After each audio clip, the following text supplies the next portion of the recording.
Welcome to day 14 of applying the Babylonian exile to our lives. This is the final video that I'll be making on this topic.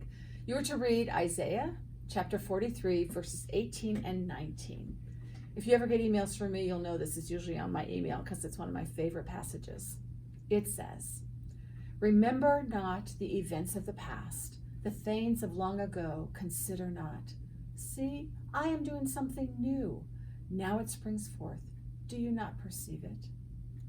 I don't think this passage means pretend it never happened, but allow something completely new to come into your life.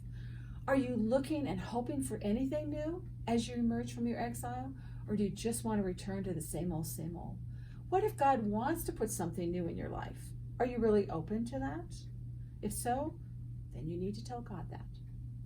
What I found fascinating about the Babylonian exile when I first studied it was some of the Jews never returned to the promised land.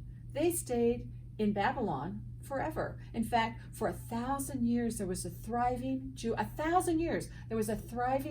community in what was the Babylonian exile, and today we know it as Iraq.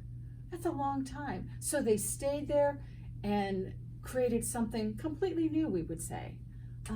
So some people will go back to a promised land, but some people will find that they are actually living in this new land, a different kind of response to a time of exile.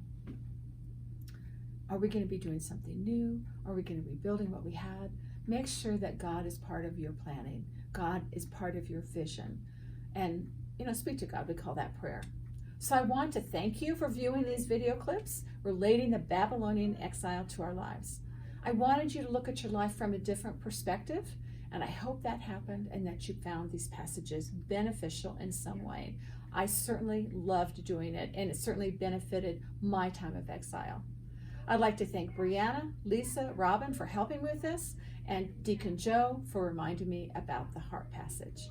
So I won't see you tomorrow, but I will remind you, don't ever hang up your harp.